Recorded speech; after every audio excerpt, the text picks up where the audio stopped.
Good morning. आप सब कैसे हैं? आप सभी कोरोना वायरस डिसीज 19 से बचें, कोविड-19 से बचें।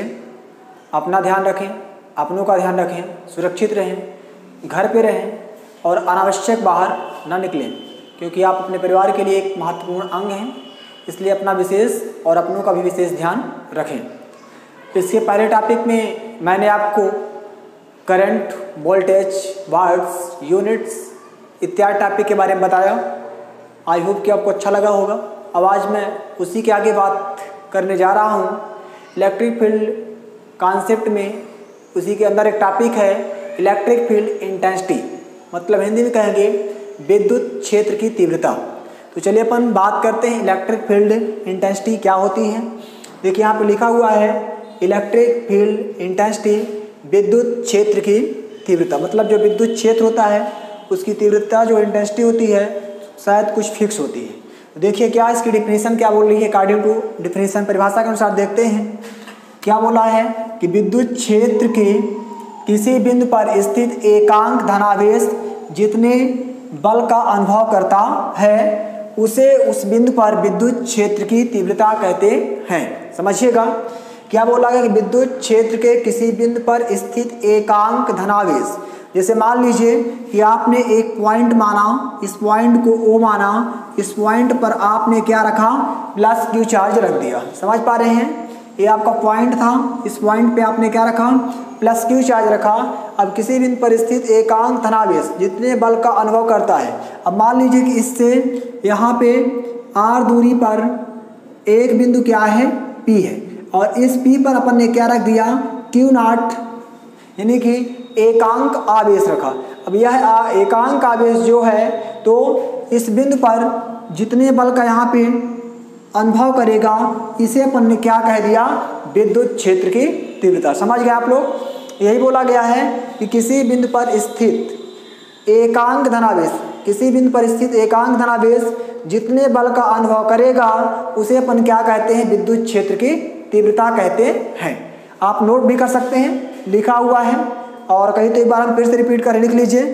लिखिए विद्युत क्षेत्र के किसी बिंदु पर स्थित एकांक धनावेश, विद्युत क्षेत्र के किसी बिंदु पर स्थित एकांक धनावेश जितने बल का अनुभव करता है उसे उस बिंदु पर विद्युत क्षेत्र की तीव्रता कहते हैं, इलेक्ट्रिक फील्ड इंटेंसिटी कहते हैं। यह एक सदिश राशि है। सदिश मतलब वेक्टर क्वांटिटीज है। इसकी दिशा वही होती है जिसमें एकांक धनावेश पर बल लगता है। मतलब जैसे कि ऑब्जेक्टिव क्वेश्चन पूछे कि विद्युत क्षेत्र की दिशा क्या होती है, तो जिस पर एकांक धनावेश लगता है उसी की ओर इसकी क्या होती है, दिशा होती है। ठीक है, इसे वेक्टर ई से दर्शाते हैं। जैसे कोई पूछे आपसे कि इलेक्ट्रिक फील्ड इंटेंसिटी को किससे रिप्रेजेंट करते हैं, तो आदि मतलब सिंपल फॉर्म में कहेंगे वेक्टर ई से। अब यहाँ पे कोई क्वेश्चन करे कि हमने वेक्टर क्यों लगाया है, तो आपको बताया गया है यह कैसी राशि है, सदिश राशि है। अब आपने क्लास 11 थोड़ा सा मेमोराइज करिए। क्लास 11 में आपने पढ़ा था सदिश और अदिश, स्केलर एंड वेक्टर क्वांटिटीज। तो अदिश की जो परिभाषा थी, स्केलर क्वांटिटीज की आपने क्या पढ़ा था, अदिश का अर्थ होता है दिशाहीन, अर्थात जिसमें दिशा ना हो, केवल परिमाण होता है, उसे अपन क्या कहते हैं, अदिश राशि। यानी कि वह राशि जिसमें केवल परिमाण हो, दिशा नहीं होती है, उसे अपन अदिश राशि कहते हैं। ठीक है, फिर जो यहाँ पे सदिश बताया गया है वेक्टर क्वांटिटीज, तो वेक्टर क्वांटिटी सदिश का अर्थ होता है दिशा सहित, अर्थात वे भौतिक राशियाँ जिनमें परिमाण के साथ साथ दिशा भी होती है उसे अपन क्या कहते हैं, सदिश राशि कहते हैं। ठीक है, तो यहाँ पे जो आपका ई है, ई वेक्टर है, तो वेक्टर का मतलब हुआ इस लाइन का, जैसे हमने लिखा ई, तो ये लाइन आपकी क्या दर्शा रही है, मैग्नीट्यूड को, परिमाण को। और जब हमने इसमें डायरेक्शन दे दिया तो हो गया मैग्नीट्यूड विद परिमाण, मैग्नीट्यूड विद डायरेक्शन, यानी कि इसमें परिमाण और दिशा दोनों दर्शाया जा रहा है, यानी कि यह एक आपकी सदिश राशि होगी। ठीक है, अब आपसे कोई परिभाषित बोले कि परिमाण होता क्या, जैसे कोई आपसे क्वेश्चन करता है कि परिमाण क्या है, तो आप सिंपल भाषा में बताइए कि संख्यात्मक मान को क्या कहते हैं, परिमाण कहते हैं। परिमाण किसे कहते हैं, संख्यात्मक मान को परिमाण कहते हैं। सपोज दैट ये हमारे पास मार्कर है, अगर इस मार्कर का वेट 5 ग्राम है, 5 ग्राम है, तो इसका परिमाण क्या कहलाएगा? 5 ग्राम। ओके, तो शायद आपको सदिश भी समझ में आया होगा। और सदिश में पहचान आप जो कंपटीशन में आता है क्वेश्चन के में से कौन सी सदिश राशि है, तो सदिश को पहचानने की ट्रिक आप ये अपने मन में रखिए कि अगर किसी में वेग नाम का शब्द लगा है तो आपके सदिश में ही आता है। जैसे आपका वेग, समवेग, आवेग, कोणीय वेग, कोणीय संवेग, रेखी वेग, रेखी आवेग, रेखी संवेग, अगर किसी में भी वेग लगा है तो किस में आएगा? सदिश राशि में।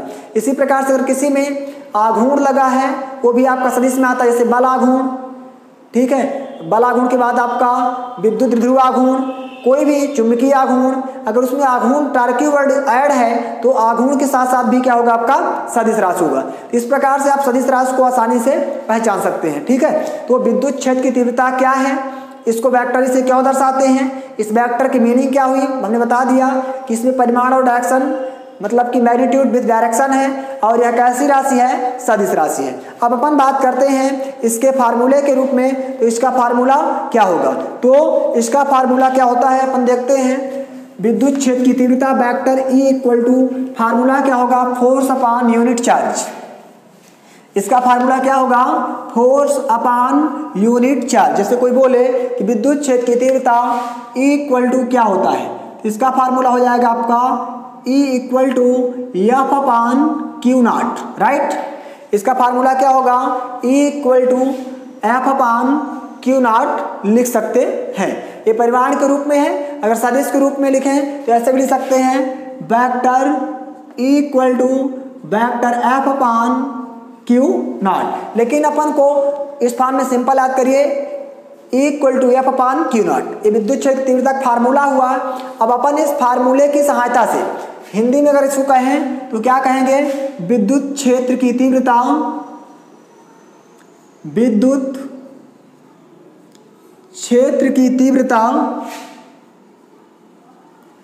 बराबर बल बटे एकांक आवेश, एकांक आवेश यूनिट चार्ज। ओके, हिंदी में कह सकते हैं। तो अब अपन इसी फार्मूले से दो चीज प्राप्त करते हैं। पहला चीज, अगर आपसे फार्मूला याद है तो आप कंपटीशन में आता है, मैक्सिमम आता है कि विद्युत क्षेत्र की तीव्रता का एसआई मात्रक क्या होता है, ठीक है, SI unit of electric field intensity. दूसरी चीज, dimensional formula of electric field intensity, विद्युत क्षेत्र की तीव्रता का बीमीय सूत्र क्या होता है। ये दोनों क्वेश्चन अकॉर्डिंग टू कंपटीशन के हिसाब से काफी मोस्ट हैं, ठीक है। आप कोई भी कंपटीशन देते हैं तो जो नॉर्मल साइंस होती है तो नॉर्मल साइंस में एसआई यूनिट का एक क्वेश्चन आता है, बीमीय सूत्र निकालने के लिए भी एक क्वेश्चन आता है, इसलिए आप इसको अच्छे से समझने का प्रयास करिएगा। बाकी आपको 11th के क्लास वीडियो में अपन प्रोवाइड करेंगे। तो देखिए E इक्वल टू क्या हुआ आपका? F upon Q not. अब आप ध्यान दीजिए E इक्वल टू एफ मतलब क्या होता है? फोर्स। तो फोर्स की एसआई यूनिट क्या बनती है? न्यूटन। आपको पता होगा कि फोर्स की एसआई यूनिट क्या होती है? न्यूटन। अगर नहीं पता है, हमने 11वीं में बताया था, पुनः एक बार रिपीट कर रहे हैं कि देखिए जो हमारा बल है, फोर्स है, तो फोर्स की जो खोज है तो एक साइंटिस्ट थे सर आइजैक न्यूटन, जिन्हें क्या है भौतिकी का जनक कहते हैं। उन्होंने भौतिकी के क्षेत्र में बहुत सारे सम्मानित उपाधियां प्राप्त की हैं, बहुत सारे आविष्कार किए हैं। आपको पता होगा कि उन्होंने एक बार गुरुत्वाकर्षण बल की खोज की थी, बताए थे 11th क्लास में। जो गुरुत्वाकर्षण ग्रेविटेशनल फोर्स है, तो हमेशा स्कूल जाते थे, स्कूल जाते वक्त हमेशा लेट रहते थे। तो एक बार स्कूल जा रहे थे, स्कूल जाते वक्त लेट हो गए, तो उनके टीचर उनको डांट के लौटाया। और जब वो लौटे तो रास्ते में क्या हुआ कि उनको एक पेड़ मिला सेव का, और उस सेव के पेड़ के नीचे टूटकर सेव के पेड़ के नीचे बैठ गए। और बैठे थे, उनके मन में कुछ क्रियाएं प्रतिक्रिया चल रही थी। अचानक एक सेव टूटा और टूट कर क्या हुआ? उन्हीं के सर पर गिरा। जब सेव नीचे गिरा तो उनके मन में एक ही क्वेश्चन आया कि इस जो सेव है, तो सेव टूटकर नीचे ही क्यों गिरा, यह ऊपर की ओर क्यों नहीं गिरा। और उसी वहां से मन में उनके क्वेश्चन आया और उस सेव को लेकर के वह अपने विद्यालय स्कूल की ओर गए। स्कूल जाने के बाद पुनः टीचर उन्हें भगाया, लेकिन बोले सर प्लीज मुझे एक क्वेश्चन का आंसर दीजिए कि यह सेव टूट कर नीचे क्यों गिरा। तो उनको टीचर ने बोला कि आपने फालतू क्वेश्चन कर, इसका कोई जवाब नहीं। और न्यूटन साहब ने बोला कि नहीं सर, इसका जवाब है, आप नहीं दे पा रहे, अलग बात है, आप नहीं बता सकते हैं, लेकिन ऐसे मत बोले कि जवाब नहीं है। और उन्होंने बोला कि ठीक, इसका जवाब मैं आपको दूंगा। और उसमें उन्होंने गहन अध्ययन करने के बाद कई वर्षों के बाद पता लगाया कि जो सेव टूट कर नीचे गिरा था तो उसका कारण ही गुरुत्वाकर्षण बल था, ग्रेविटेशनल फोर्स था। क्योंकि जो ग्रेविटेशनल फोर्स होता है उसमें मासेस होते हैं, तो जिस वस्तु का जिसकी क्या होती है मास अधिक होगा, वह वस्तु क्या करेगी, कम मास वाले व्यक्ति को अपनी ओर अट्रैक्ट खींचती है। जो सेव था, सेव का जो द्रव्यमान था तो पृथ्वी के द्रव्यमान की अपेक्षा कम था, इसलिए जो सेव था तो टूट कर नीचे गिर गया। सीधी सी बात, जो हमारी पृथ्वी ऐसे ही, पृथ्वी में पेड़ आपका ये है और इस पेड़ में सेव लगाया तो सेव टूट कर नीचे गिरा, लेकिन उसका कारण अट्रैक्शन जो हुआ तो मास के कारण हो रहा है। जब उन्होंने इतने बड़े बल की खोज की, गुरुत्वाकर्षण बल की खोज की, तो उनको सम्मानित करने के लिए बल का SI मात्रक क्या रखा गया, न्यूटन। आपको पता भी होगा, अगर नहीं पता है तो यहाँ पे नोट करिए, बल का SI मात्रक क्या होता है, न्यूटन। बल का SI मात्रक न्यूटन होता है। अब अगर बल के सीजीएस मात्रक की बात कही जाए कि बल का सीजीएस मात्रक क्या होता है, तो बल का सीजीएस मात्रक होता है डायन। इसे हिंदी में डायन कहते हैं और इंग्लिश में डायन कहते हैं। तो बल का SI मात्रक न्यूटन और सीजीएस मात्रक डायन। न्यूटन क्यों रखा गया, क्योंकि जो बल है, बल की खोज किसने किया था, सर आइजैक न्यूटन ने किया था, इसलिए उनको सम्मानित करने के लिए बल का SI मात्रक न्यूटन रखा गया और उन्हें फादर्स ऑफ फिजिक्स, भौतिकी का जनक भी कहते हैं। लेकिन न्यूटन ने कहा कि अगर हमको सम्मान मिला, तो पता है कि हमारे भारतीय सभ्यता में अगर पति को सम्मान दिया जाए और पत्नी को सम्मानित ना किया जाए तो लोग काफ़ी नाराज होते। तो उन्होंने सोचा कि हम भी अपनी पत्नी को सम्मानित कर दें, तो पत्नी को सम्मानित करने के लिए सीजीएस मात्रक डायन रखा। बट उनकी पत्नी का नाम डायन नहीं था, मैं आपको मेमोरी में याद कराने के लिए बोल रहे हैं कि जब उनका मात्रक क्या था, न्यूटन था, तो उन्होंने उसका सीजीएस मात्रक क्या रख दिया, डायन। तो उनकी पत्नी का नाम डायन नहीं, पुनः रिपीट कर रहा हूं, लेकिन सीजीएस मात्रक क्या रखा गया, डायन रख दिया गया। ओके, तो बल का SI मात्रक न्यूटन है, तो यहाँ पे F फोर्स का मात्रक न्यूटन, बटे बोले तो पर प्रति, और एकांक आवेश यूनिट चार्ज आवेश का मात्रक क्या होता है, कूलाम। तो यहाँ से इसका SI मात्रक क्या निकलेगा, न्यूटन पर कूलाम। यानी कि कोई पूछे कि विद्युत क्षेत्र की तीव्रता का SI मात्रक क्या होता है, तो न्यूटन प्रति कूलाम होता है। और जब हम बात करेंगे सीजीएस मात्रक की, तो देखिए सीजीएस मात्रक क्या होगा, सीजीएस मात्रक ध्यान दीजिए, न्यूटन का जब सीजीएस बदले न्यूटन का क्या होता है, यहाँ पे डायन हो रहा है, तो यहाँ पे हो जाएगा डायन, और यहाँ पे आपका रहेगा कूलाम का होता है स्थैत कूलाम, तो इसका मात्रक बन जाएगा डायन प्रति स्थैत कूलाम, डायन प्रति स्थैत कूलाम। ठीक है, क्लियर। SI मात्रक न्यूटन पर कूलाम, सीजीएस मात्रक डायन पर स्थैत कूलाम हो जाएगा। ओके, अब अपन निकालेंगे इसका डायमेंशनल फार्मूला, बीमी सूत्र। चलिए अब बात करते हैं डायमेंशनल फार्मूले की, बीमी सूत्र की। बहुत ही मोस्ट क्वेश्चन है आपके ऑब्जेक्टिव और कंपटीशन एग्जाम में ऑब्जेक्टिव के रूप में आते हैं। तो देखिए कि इलेक्ट्रिक फील्ड इंटेंसिटी का डायमेंशनल फार्मूला क्या होता है। तो फोर्स का क्या होता है, फोर्स का जो होता है ना डायमेंशनल फार्मूला, तो फोर्स इक्वल टू क्या होता है, मास इनटू एक्सेलरेशन, बल बराबर द्रव्यमान गुणे त्वरण। आपने पढ़ा 11th में। तो देखिए मास को जो रिप्रेजेंट करते हैं, तो मास को किससे का दर्शाते हैं डायमेंशनल फार्मूले में, m से। ओके, अब आपका जो एक्सेलरेशन है, त्वरण, तो इसका क्या होता है, L⁻² होता है। तो क्या बन जाएगा, फोर्स से क्या निकला, L⁻²। अगर आपसे त्वरण का नहीं बनता तो आप त्वरण का निकालिए। तो त्वरण क्या होता है, त्वरण किसे कहते हैं, तो वेग परिवर्तन की दर को त्वरण कहते हैं। Rate of change of velocity it is known of acceleration, वेग परिवर्तन की दर को त्वरण कहते हैं। तो अगर यहाँ पे लिखना चाहें तो हो जाएगा वेग बटे समय, वेग में परिवर्तन त्वरण कहलाएगी। तो वेग का क्या होता है, L⁻⁻⁴ इसको सॉल्व करेंगे, t ऊपर जाएगा तो बन जाएगा L⁻²। तो आपका अगर त्वरण बन जाएगा तो आप बल निकालेंगे, लेकिन डायमेंशनल फार्मूले के लिए आप 11वीं का रिपीट करिए, या आपको हम 11वीं का जो वीडियो देंगे उसको आप अच्छे से देखिएगा, एक सीरीज में है। अब त्वरण का तब बनेगा जब आपसे वेग का बनना चाहिए, और वेग का तब बनेगा जब से आपसे विस्थापन बनना चाहिए। तो विस्थापन, वेग, त्वरण, बल, इस प्रकार से कंटिन्यू आपके बनते जाएंगे। तो फोर्स का बीमी सूत्र हमने यहाँ पे निकाला mL⁻²। तो यहाँ पे लिखिए फोर्स का क्या हुआ, mL⁻²। ओके, अब बटे में आइए तो क्या लिखा है यहाँ पे, Q0। क्या लिखा है, Q0। तो Q0 मतलब एकांक आवेश, और आवेश का SI मात्रक आपको पता है क्या होता है। अगर नहीं पता तो यहाँ पे आप आवेश के निकालिए। आवेश बराबर क्या होता है, अगर देखा जाए तो आपको शॉर्ट में चार्ज इंटू IT, ये आपका फार्मूला होता है चार्ज इक्वल टू IT, मतलब आवेश बराबर धारा गुणे समय। तो धारा का दर्शाते हैं A से एम्पियर से और समय आपका T रहेगा, तो आवेश का क्या निकलेगा AT। तो इसको अपन यहाँ पुट कर देंगे तो क्या बन जाएगा आपका AT बन जाएगा। ओके, अब इसको आप ऊपर लाइए तो आपको हो जाएगा mL(T⁻²) इंटू AT, A की पावर -1 T की पावर -1, क्योंकि जो संख्या नीचे से ऊपर जाएगी तो उसकी घात पॉजिटिव है तो नेगेटिव, नेगेटिव है तो पॉजिटिव हो जाती है। अब इसको आप सॉल्व कर दीजिए तो हो जाएगा mL(T⁻²) -1 -3 और यहाँ हो जाएगा -1। यानी कि आपसे कोई बात करे कि विद्युत क्षेत्र की तीव्रता का बीमी सूत्र क्या होता है तो आप बताएंगे mL(T⁻³ A की पावर -1 होता है। ठीक है, आई होप कि इसका डायमेंशनल फार्मूला निकालते आपसे बन जाएगा। ठीक है, अब आप अगली हेडिंग डालिए इसी टॉपिक में, बिंदु आवेश के कारण विद्युत क्षेत्र। डालिए हेडिंग, बिंदु आवेश के कारण विद्युत क्षेत्र। तो लिखेंगे electric field due to electric field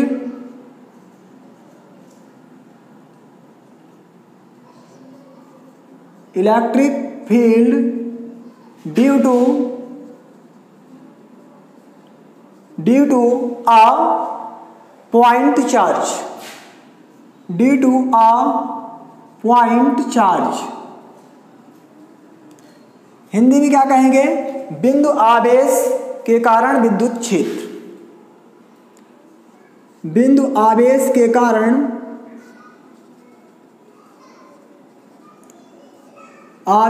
कारण विद्युत क्षेत्र।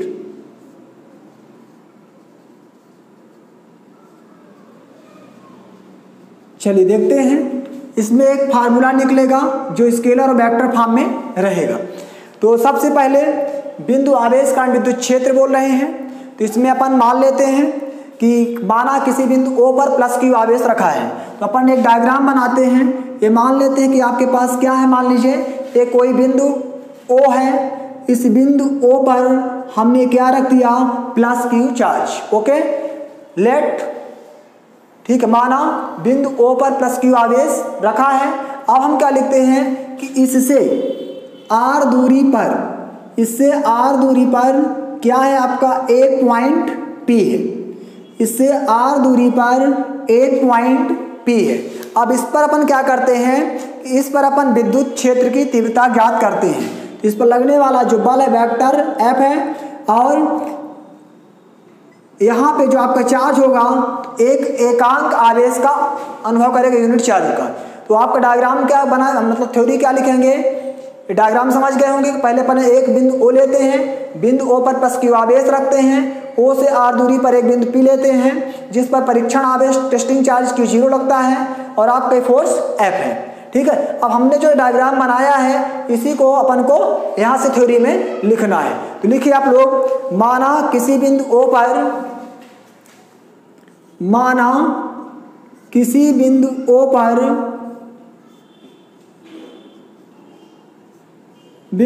पर +Q आवेश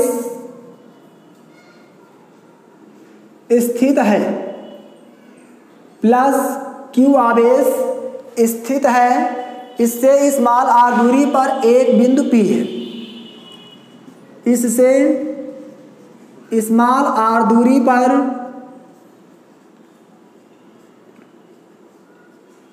एक बिंदु P है। आप देख पा रहे हैं कि जो हमने जो बनाया है वही लिख रहे हैं। हमने क्या लिखा, माना किसी बिंदु O पर +Q आवेश स्थित। देखिए बिंदु O पर क्या रखा है +Q आवेश, फिर बिंदु O से R दूरी पर एक बिंदु P है। ओके, समझ पा रहे हैं आप लोग, समझ में आ रहा। अब आगे लिखिए, जिस पर हमको विद्युत क्षेत्र की तीव्रता ज्ञात करनी है,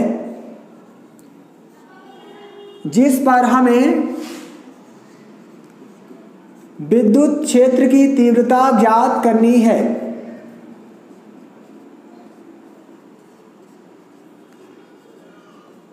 तीव्रता ज्ञात करनी है। ठीक है, यानी कि जो बिंदु P है, इस बिंदु P पर हम क्या करेंगे, विद्युत क्षेत्र की तीव्रता ज्ञात करेंगे। ठीक है, आगे देखिए, माना बिंदु P पर एक परीक्षण आवेश माना बिंदु P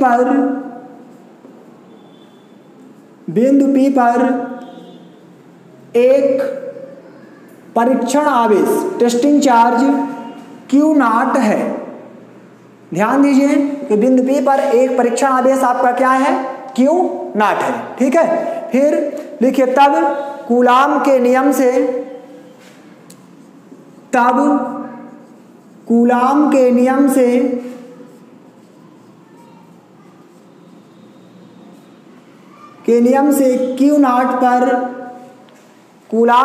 से Q0 आवेश पर लगने वाले बल का परिमाण, Q0 आवेश पर लगने वाले बल का परिमाण मैग्नीट्यूड ऑफ फोर्स। ध्यान दीजिए पूरा थ्योरी हमने नहीं लिखा, यहाँ पे बल क्या लग रहा है आपका F, इसका अपन परिमाण निकालेंगे। तो इसका परिमाण देखिए क्या हो जाएगा आपका, परिमाण निकालेंगे तो हो जाएगा आपका, थ्योरी इरेज कर दें, लिख गया आप लोग का। अब मैथमेटिकल कॉन्सेप्ट देखिएगा समझ में आएगा, अगर नहीं लिख पाए तो आप वीडियो को पॉज करके लिखिए।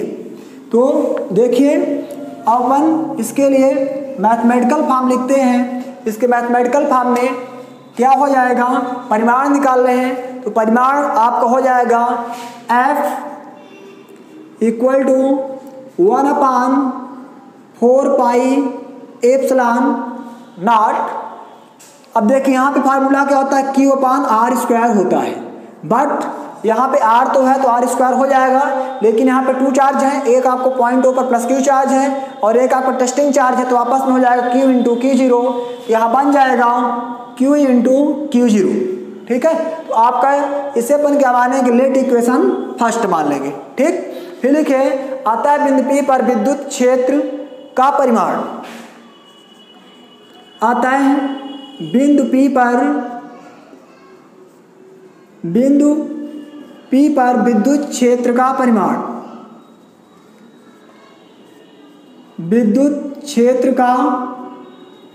परिमाण, magnitude of electric field at point P। तो विद्युत क्षेत्र का परिमाण क्या हो जाएगा, E = F/Q0। ये आपने फार्मूला भी पढ़ाए हैं, विद्युत क्षेत्र की तीव्रता परिभाषित होते हैं। अब आप क्या करेंगे कि समीकरण 1 से यहाँ पे F का मान रख देंगे। तो लिखिए समीकरण 1 से F का मान रखने पर, समीकरण 1 से F का मान रखने पर, तो मान रखिए समीकरण 1 से, तो क्या हो जाएगा, E = F का मान आपको ये दिया हुआ है, इस मान को लिखिए 1/4πε0 Q/r² और पूरे का पान Q0 हो जाएगा। Q0 से Q0 आपका कैंसिल, आपके पास क्या बचेगा, E = 1/4πε0 Q/r²। ये आपको एक सिंपल फॉर्म में आ गया। अब इसको आप चाहें तो सदिश फॉर्म में भी लिख सकते हैं। यहाँ पे इसको समीकरण 2 मान लिए, यही आपका एक नॉर्मल सूत्र बन जाएगा, या आप इसको सदिश रूप में लिखना चाहें तो सदिश रूप में भी लिख सकते हैं। यहाँ पे अपन लिख दे रहे हैं सदिश रूप में इन वेक्टर फॉर्म, सदिश रूप में करेंगे तो बता चुके सदिश में क्या लग जाएगा, वेक्टर। तो हो जाएगा आपका वेक्टर E = 1/4πε0 Q/r²r²। ये हो जाएगा आपका सदिश फॉर्म में, इसे मानेंगे समीकरण 3। अगर आपको और आगे करना हो तो यह लिख सकते हैं कि यदि कोई के परावर्तांक का माध्यम हो तो क्या हो जाएगा, वेक्टर E = 1/4πε0 Q/r²r²। ओके, समीकरण नंबर 4। मतलब कि जब कोई परावर्तांक ले रहे हैं तो इसमें क्या लग जाएगा, आपका के लग जाएगा। इस प्रकार से बिंदु आवेश के कारण विद्युत क्षेत्र की तीव्रता का सूत्र प्राप्त होता है। आप लिख सकते हैं यही अभीष्ट फार्मूला सूत्र है, या व्यंजक है, जो कुछ आपको लिखना है लिख सकते हैं। ठीक है, इस प्रकार से जो हमारा एक क्वेश्चन था क्या हुआ, कंप्लीट हुआ। ठीक है, अब जैसे इसमें कोई बोले कि जो बिंदु आवेश होता है, तो बिंदु आवेश में जैसे कि अपन ने पॉजिटिव चार्ज लिया, नेगेटिव चार्ज लिया, तो पॉजिटिव चार्ज में क्या होता है, नेगेटिव चार्ज में क्या होता है, थोड़ा सा अकॉर्डिंग टू एग्जाम आप देखिए वाइवा और कॉम्पिटिटिव एग्जाम के हिसाब से कि पॉजिटिव चार्ज के लिए क्या होता है और नेगेटिव चार्ज के लिए क्या होता है। जैसे मान लीजिए कि आप पॉजिटिव चार्ज लेते हैं, जैसे यहाँ पे हमने क्या लिया, एक पॉजिटिव चार्ज लेते हैं, तो जो विद्युत बल रेखाएं होगी वो कहाँ पे जाएंगी, सॉरी गलत हो रहा, एक ही बिंदु पे कट करनी चाहिए। जैसे आपका ये मान लीजिए कि आपने इसको ड्रा कर लिया, ये आपकी कुछ रेखाएं हैं। अब हमने इस पॉइंट को क्या माना, प्लस क्यू चार्ज माना है। ओके, इसे हमने प्लस क्यू मान लिया और यहाँ पे हमने भी एक पॉइंट ले लिया, अपन ने यहाँ पे भी एक कंटिन्यू लाइन ड्रा कर लिया। इस लाइन को ड्रा करने के बाद यहाँ पे भी एक चार्ज माना, एक पॉजिटिव चार्ज था, एक नेगेटिव चार्ज था। तो पॉजिटिव चार्ज जो होता है, तो पॉजिटिव चार्ज में क्या होते हैं कि आवेश कहाँ जाते हैं, आपके बाहर की ओर, यानी कि जिसमें आवेश जाएगा तो आवेश कहाँ जा रहे हैं, बाहर की ओर जाते हैं। लेकिन नेगेटिव चार्ज में जो आपके आवेश आएंगे, तो नेगेटिव चार्ज में आवेश कहाँ जाएंगे, इसमें बाहर की ओर जा रहे हैं और इसमें कहाँ जाएंगे, अंदर की ओर। नेगेटिव चार्ज में जो आपके आवेश होंगे वो कहाँ जाएंगे, अंदर की ओर, यानी कि धनावेश में जो आवेश आपका बाहर जाता है, ऋणावेश में आवेश आपका चार्ज के केंद्र की ओर अट्रैक्टिव होता है। ठीक है, इस प्रकार से जो हमारा ये टॉपिक था, टॉपिक कंप्लीट हुआ। अगर अपन इसमें न्यूमेरिकल करना चाहें तो न्यूमेरिकल के हिसाब से अपन देख सकते हैं। अगर न्यूमेरिकल करना चाहें तो या आप कहें तो अभी करा दें या कहें तो कल करा दें, जैसे आपकी इच्छा हो। चलिए कल करा दें, ज़्यादा बेहतर रहेगा। ठीक है, तो आई होप कि आपको ये डेरिवेशन समझ में आया होगा और बहुत अच्छी चीज़ बताएं इसमें आप पढ़िए। Scalar quantities, vector quantities, dimensional formula, इनका फील्ड क्या होता है। ठीक है, सारी चीज़ आप इसको देखिएगा और जो आपको कमियाँ लगेगी तो आप अपनी मेरी कमी बताने का प्रयास करिए और जो आपको समझ में आए कमेंट करिए। ठीक है, तो okay, thank you for watching video.